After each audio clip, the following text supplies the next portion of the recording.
Bharatiya Janata party के उम्मीदवार हैं और एनडीए के उम्मीदवार हैं। एनडीए का मतलब भाजपा का उम्मीदवार है, जदयू का उम्मीदवार है, और हिंदुस्तान अवामी मोर्चा सेकुलर का उम्मीदवार है, फिर रामविलास पासवान जी का पार्टी जो लोजपा है उसका उम्मीदवार है, और फिर आरएलएम जो हमारे कुशवाहा जी हैं उपेंद्र जी उनका भी उम्मीदवार है। सबका सम्मिलित उम्मीदवार है और यहाँ सबका चुनाव चिन्ह कमल छाप है।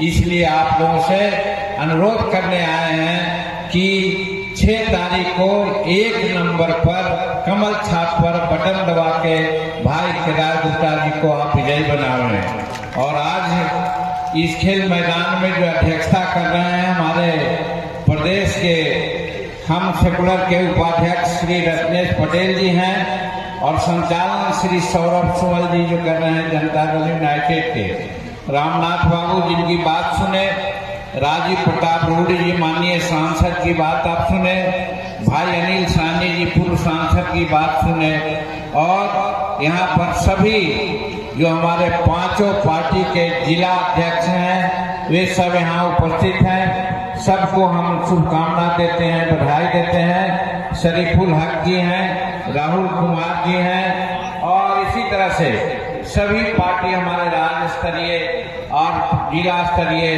प्रखंड स्तरीय जो एनडीए के साथी हैं सबको हम शुभकामना देते हैं। और सामने हमारे मीडिया के साथी जो है छायाकार बंधु हों, इलेक्ट्रॉनिक मीडिया के हों, प्रिंट मीडिया के हों, सबको हम शुभकामना देते हैं। और सबसे ज़्यादा इस वर्षा के समय में भी हम लोग की बात सुनने के लिए बाद हजारों की संख्या में उपस्थित हमारी माताएं, बहनें, बच्चों, बच्चियां, नौजवान साथियों, बुजुर्गों और अंध समागत सज्जनों जो हम लोग की सेवा में लगे हुए हैं, सरकारी पदाधिकारी हैं।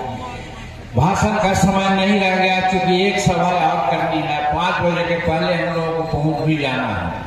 हम संक्षेप में कहना चाहते हैं कि एक नारा दे रहे हैं लोग कि अति पिछड़ा के एक लोगों को उप मुख्यमंत्री का घोषणा करते हैं। जब टप्पर संख्या घोषणा ही करना था तो मुख्यमंत्री क्यों नहीं उनका घोषणा किए?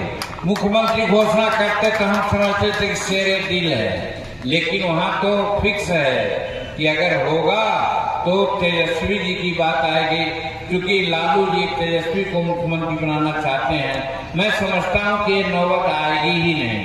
निश्चित रूप में 6 तारीख को पहला चुनाव, 11 तारीख को दूसरा और 14 तारीख को जो रिजल्ट आएगा हमारे जो एनडीए के नेता हैं नीतीश कुमार जी वही पुनः मुख्यमंत्री बनेंगे। इस संबंध में एक बात मैं कहना चाहता हूँ कि आज ठीक ही कहा, रेणु जी उप मुख्यमंत्री थी, वो क्या दूसरे समाज की थी? हमारे अनिल साहनी जी यहाँ पर हैं, राज्यसभा के मेंबर रहे हैं और हमारे एनडीए के साथी हैं, ये क्या दूसरे समाज के हैं? हमारे मदन साहनी जी जो बिहार सरकार के बड़ा पावरफुल मंत्री हैं, वो क्या दूसरे समाज के हैं? तो एक आदमी जो कुर्सी के बलिए घिघियाता रहा और उप मुख्यमंत्री का उनका एक घोषणा किया और उसके जगह पर 4 आदमी हमारे पास हैं। एक बात, दूसरी बात, पिछड़ा अति पिछड़ा और शेड्यूल कास्ट के बारे में क्या इनके दिल में है उसकी एक बात हम कहना चाहते हैं। ये जो जीतन मांझी आपके सामने बोल रहा है ये मुसहर समाज का बच्चा है और 2014 में ये मुख्यमंत्री के पद पर रहा, 9 महीना रहा और हटाने की बात आई तो नीतीश कुमार ने हमको नहीं हटाए। कौन हटाए? लालू जी 35 एमएलए को लेकर के राज्यपाल के यहाँ और राष्ट्रपति के यहाँ गए थे कि जीतन मांझी को हटा दो।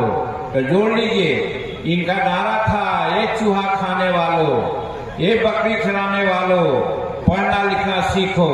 जब जीतन मांझी 1966 का ऑनर्स ग्रेजुएट जब मुख्यमंत्री के पद पर था तो इनके पेट में दर्द होने लगा। वो चाहते थे अपने बेटा को मुख्यमंत्री बनाना।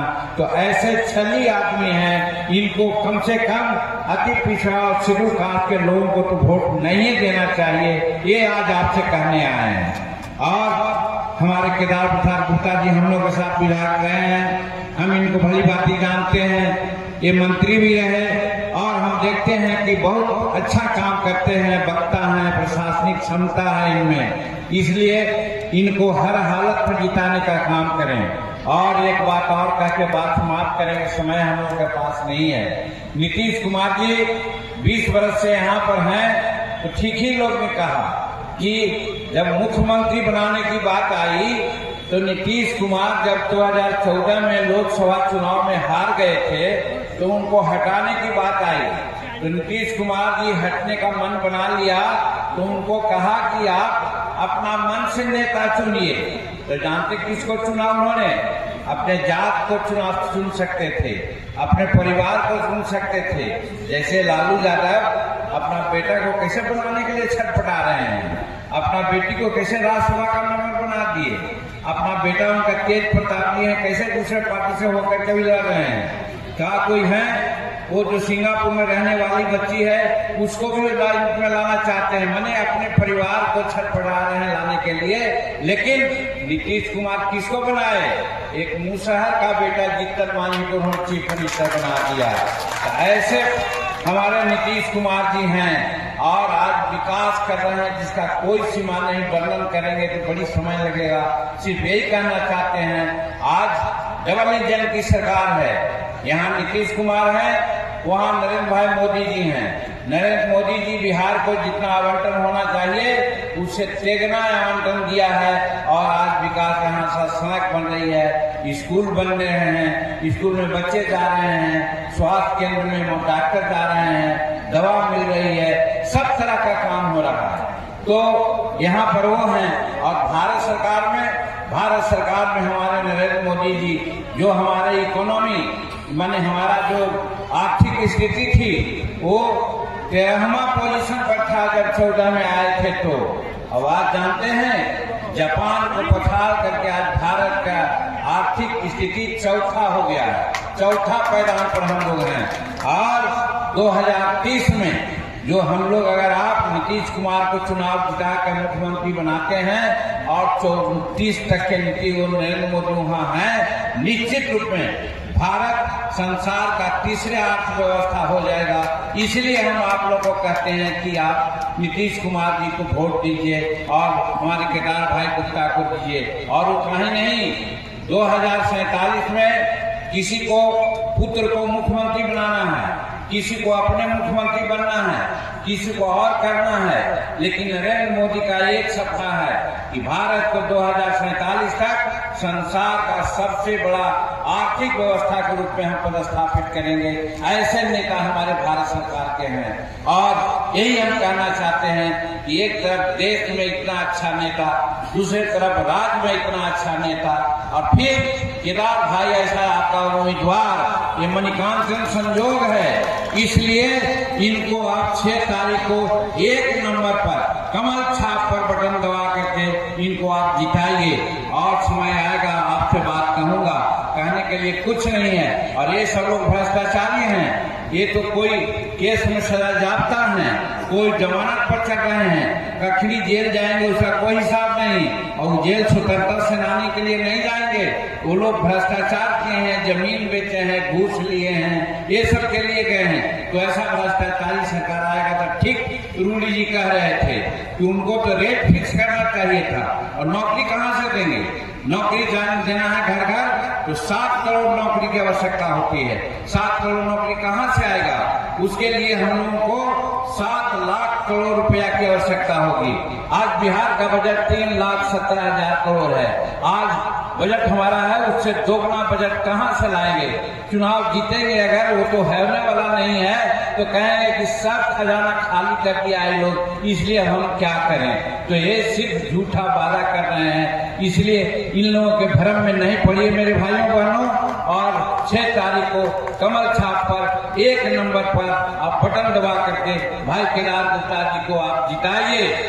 तो हम तीनों चारों साथी बोले हैं कि आप जिताइए।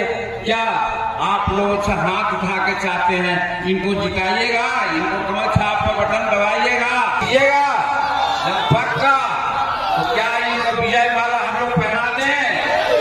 पहना दें। हम लोग चारों पांचों भाई मिल करके अनिल साहनी जी, हमारे रामनाथ ठाकुर जी,